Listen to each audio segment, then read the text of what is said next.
setiap rumah sakit ya.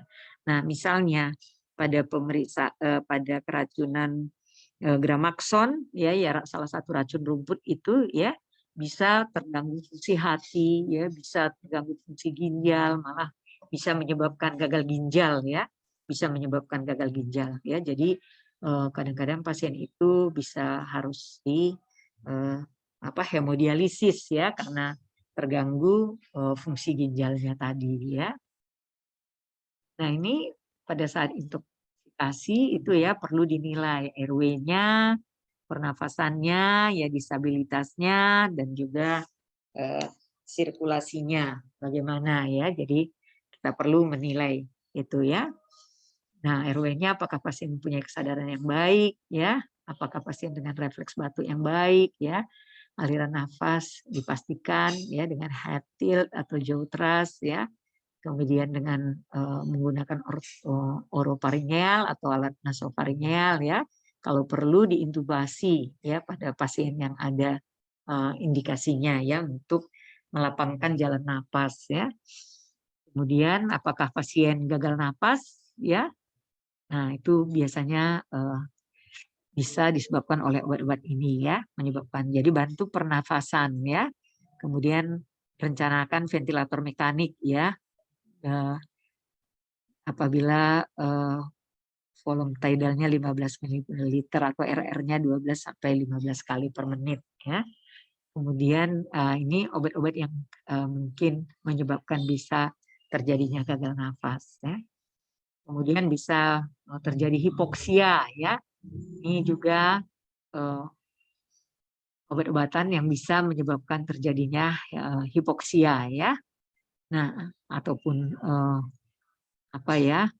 paraquat tadi ya, paraquat Gramaxon tadi ya, ataupun Roundup tadi ya, itu bisa menyebabkan terjadinya pneumonia ya, bisa yang nanti menyebabkan hipoksia ya.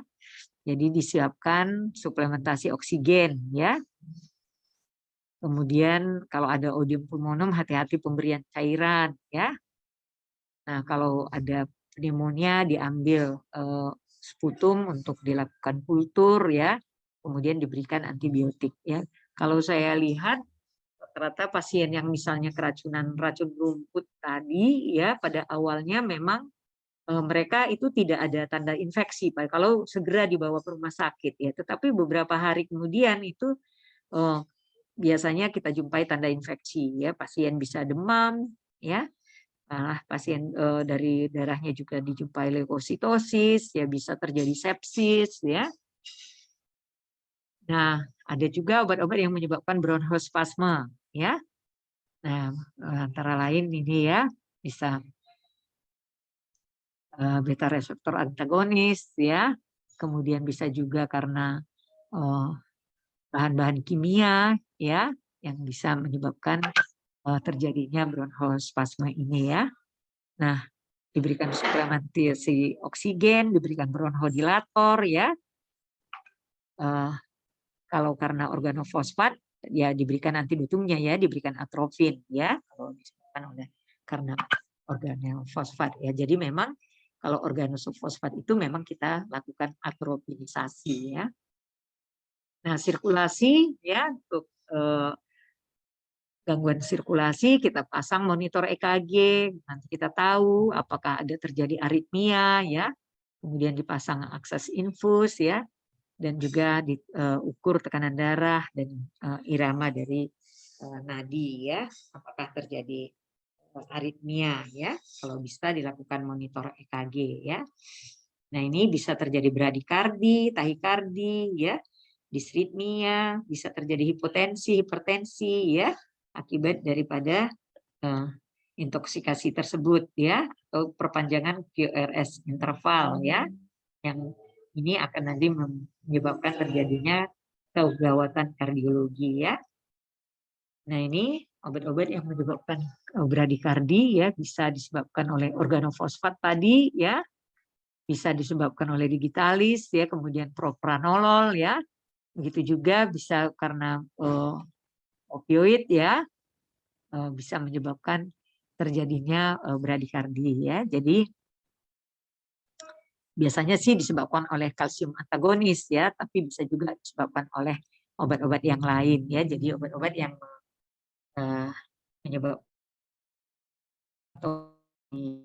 heart rate, semuanya itu bisa menyebabkan terjadinya bradikardia. Nah ini pengobatannya ya diberikan atropin ya. Kemudian kalau memang ada obat-obat tertentu, kalau bisa digunakan antidotum spesifik ya. Kalau memang kita tersedia ya di tempat kita ya. Kemudian perpanjangan interval QRS ya. Ini juga beberapa zat-zat yang bisa menyebabkan terjadinya ini ya. Bisa disebabkan oleh kloroquine ya. Kemudian yang biasanya menyebabkan aritmia ya. Sehingga pada waktu penggunaan obat ini memang sebaiknya kita lakukan EKG ya. Kemudian kokain ya, diphenhidramin juga bisa ya menyebabkan terjadinya perpanjangan QRS ini tadi ya. Nah, kalau terjadi hal-hal yang tersebut ya, maka kalau misalnya dijumpai hiperkalemi, maka dikoreksilah hiperkalemianya ya. Mungkin dengan pemberian diuretik ya, atau dengan obat-obatan yang bisa mengikat kalium ya. Kalau misalnya disebabkan oleh trisiklik antidepresan ya, atau misalnya kita bisa diberikan dengan sodium atau natrium bikarbonat ya. Nah, tahikardi ya.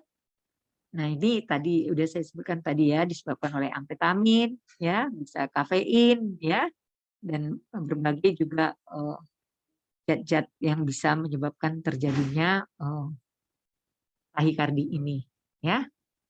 Nah, kalau misalnya disertai dengan hipertensi diberikan vasodilator ya.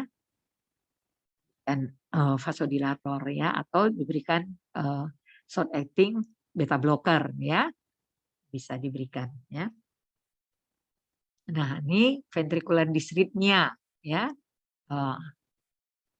Antara lain bisa kafein sendiri pun bisa ya menyebabkan terjadinya ventricular dysrhythmia ini ya.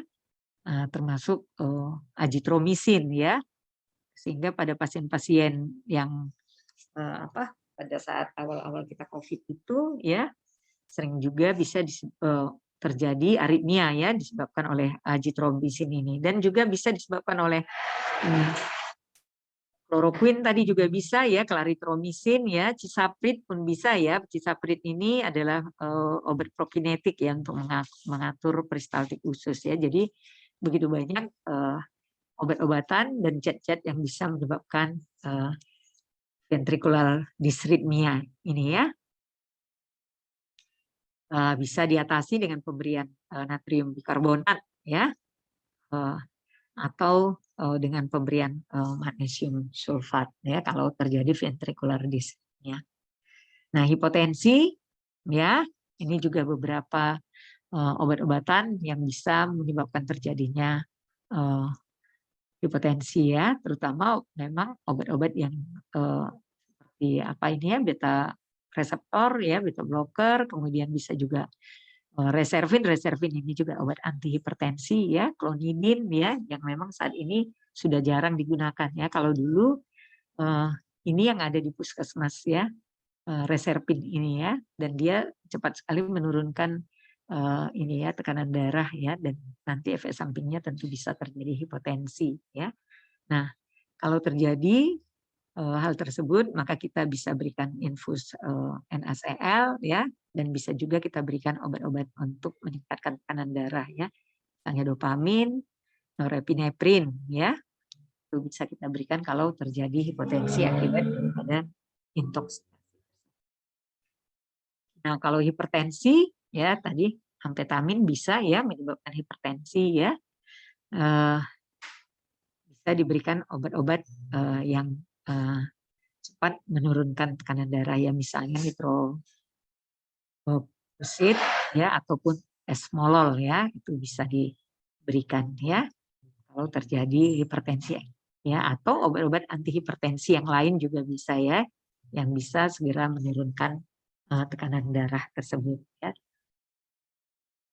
Nah, ini pada pasien-pasien ya yang terjadi koma ya, kita harus pikirkan ya apakah hipoglikemi ya, atau tadi bisa disebabkan yang cepat biasanya disebabkan oleh ini ya, oleh keracunan morfin tadi ya, keracunan morfin. Maka bisa kalau memang dia terjadi hipoglikemi diberikan dextrose ya. Kemudian kalau dia akibat daripada keracunan morfin bisa diberikan naloxon ya. Biasanya sesudah diberikan itu pasien segera bangun ya. Kalau terjadi hipotermia ya, maka di ini ya dilakukan pasien ini lakukan perawatan ataupun saluran nafasnya ya di di-maintain ya saluran nafasnya ya. Kemudian kalau terjadi cardiac arrest dilakukan CPR ya, CPR ya. Nah, kalau hipertermia ya, nah kalau jalan nafas juga di ini ya perbaiki ya atau diusahakan supaya baik ya, kemudian kencangnya diberikan obat-obatan ya, bisa diberikan dengan kalau terjadi menggigil yang hebat bisa diberikan diazepam ya, untuk benzodiazepin ya atau diazepam ya, dan untuk mengontrol kejang atau misalnya terjadi rigid daripada otot-otot ya. Nah, kalau terjadi disabilitas ini ya tadi ya, disabilitas bisa agitasi, tadi bisa terjadi kejang ya. Kalau kejang tadi kita berikan antikonvulsan ya. Kalau agitasi selain kita berikan mungkin golongan benzodiazepin, bisa juga kita berikan obat-obat antipsikotik ya. Misalnya haloperidol ya, yang dimana obat ini ada secara intramuskuler. Nah, kita juga melakukan dekontaminasi gastrointestinal kalau terjadi keracunan ya. Kalau misalnya terminum obat yang sangat toksik ya, terminum obat yang tidak diserap oleh sarkoal ya, kemudian seperti misalnya besi, litium ya, kemudian terminum obat-obat dalam jumlah banyak ya, atau obat-obat yang sustain release ataupun yang enteric coated ya, yang dia lama untuk pelepasannya ya.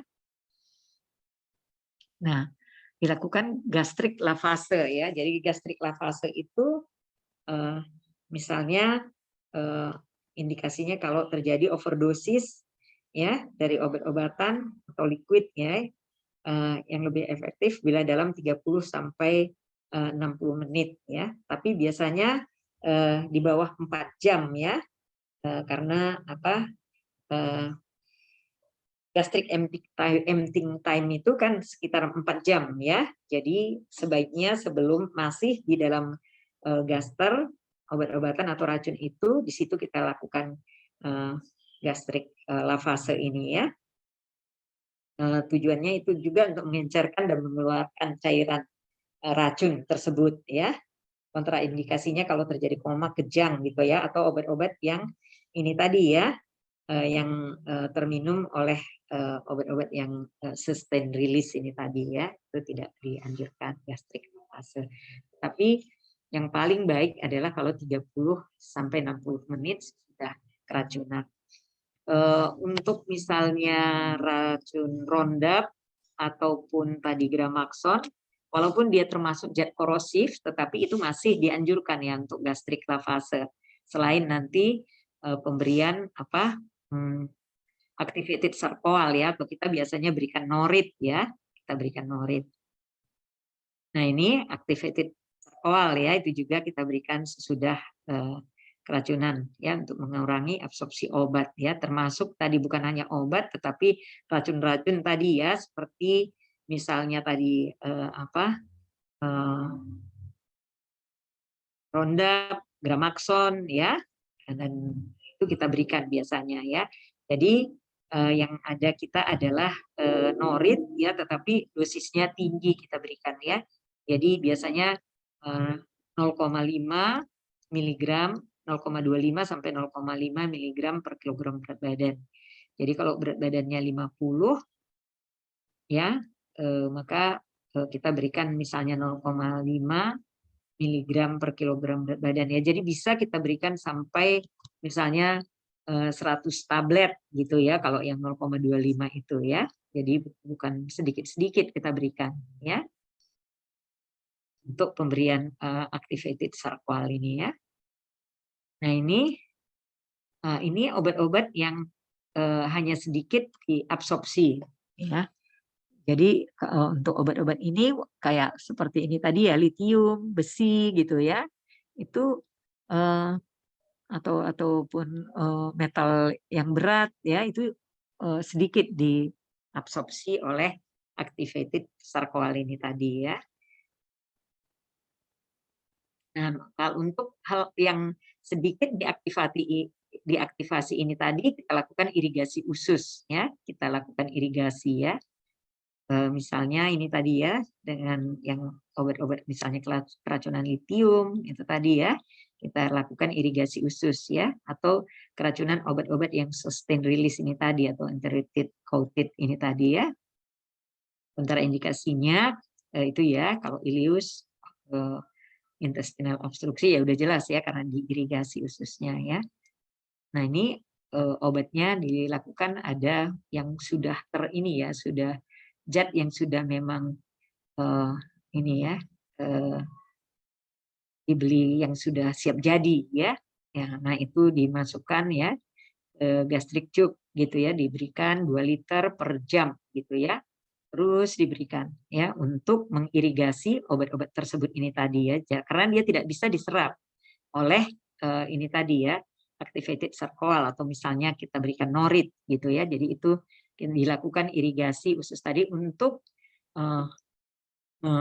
mengeliminasi racun yang ada, ya, mengeliminasi racun yang ada, ya. Jadi diusahakan supaya bersih khususnya dari terutama ini tadi adalah keracunan yang secara melalui saluran cerna, ya, yang dilakukan bowel irigasi ini tadi. Ya, saya rasa ini aja yang bisa saya sampaikan, ya, pada hari ini. Halo. Ya, Dok. Ya, jadi berapa orang yang hadir? 57 orang, Dok. 57, ya. Iya, Dok. 57 orang. Ini pada bangun semua ini kan? Oh. Sudah di ini, ya. Oke lah. Halo, Lydia. Mana bangun, ini Dok. Ya, si Lydia mana nih? Lydia Grace? Ya, Nggak Dokter. kelihatan kamu. Mana nih? Nggak kelihatan, nggak terbuka ininya. Ya, Dokter.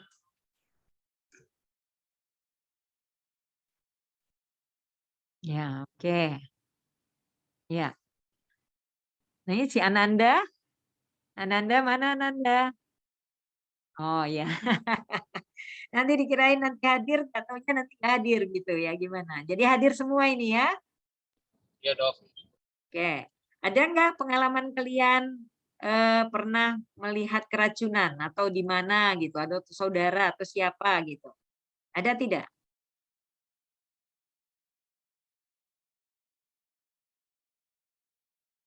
Ada tidak? Kalau nanti kalian Saya belum, Dok. belum, ya. Jadi kalau nanti kalian kalian kan masih semester 6 ini, ya? Semester 6 kan? Ah, Iya, ya. Dok. Ya, semester 6. Jadi kalau nanti kalian sudah koskap itu akan kalian jumpai nanti, ya, orang-orang yang dengan keracunan ini. Tapi memang keracunan dengan morfin itu, ya, kalau ekstasi itu masih ada, ya, amfetamin itu masih ada, ya, satu-satu, ya, itu masih ada. Tapi kalau untuk morfin itu Jarang sekali. Kalau dulu sering sekali orang sampai meninggal itu ya, karena keracunan morfin itu kurang cepat dibawa ke rumah sakit, terjadi kematian pasiennya jadinya apnu ya, koma dan akhirnya meninggal ya. Malah bisa terjadi udim paru gitu ya pada pasien-pasien keracunan morfin itu ya. Jadi kalau sekarang memang jarang, tetapi untuk ektasi itu masih ada satu-satu pasien. Ya, yang banyak sekarang adalah keracunan organofosfat juga jarang, tapi yang banyak itu adalah keracunan Gramaxon, racun rumput ya. Racun rumput itu yang sering sekali kita dapatkan. Jadi mereka pada umumnya adalah petani ya, atau mungkin hidup di daerah pertanian seperti itu ya. Jadi mereka punya racun rumput ya, atau Gramaxon atau Roundup gitu ya. Jadi pasien itu datang biasanya mulutnya kita lihat berbau gitu ya, dan pasien memang karena minum racun itu mereka muntah-muntah gitu ya. Jadi pasien itu biasanya masuk udah dengan dehidrasi ya, dan kita harus tahu karena antara Roundup dan Gramaxon itu berbeda sekali penanganannya ya. Kalau kita tangani dengan cepat itu pasien itu bisa selamat gitu ya. Tadi salah satunya tadi pemberian norit tadi ya, activated charcoal gitu ya. Itu bisa kita berikan gitu ya dengan 100 atau 200 tablet digerus ya. Sesudah pasien tadi di gastrik lavase ya, di gastrik lavase kemudian diberikan norit itu tadi dan racunnya akan diserap ya. Tadi udah kita lihat tadi kalau litium tadi ya, kemudian besi atau metal-metal berat itu tidak diserap oleh activated charcoal itu tadi ya, tetapi kalau zat-zat racun seperti Gramaxon, Roundup itu masih di ini. Malah dianjurkan kalau untuk Gramaxon itu kalau tidak ada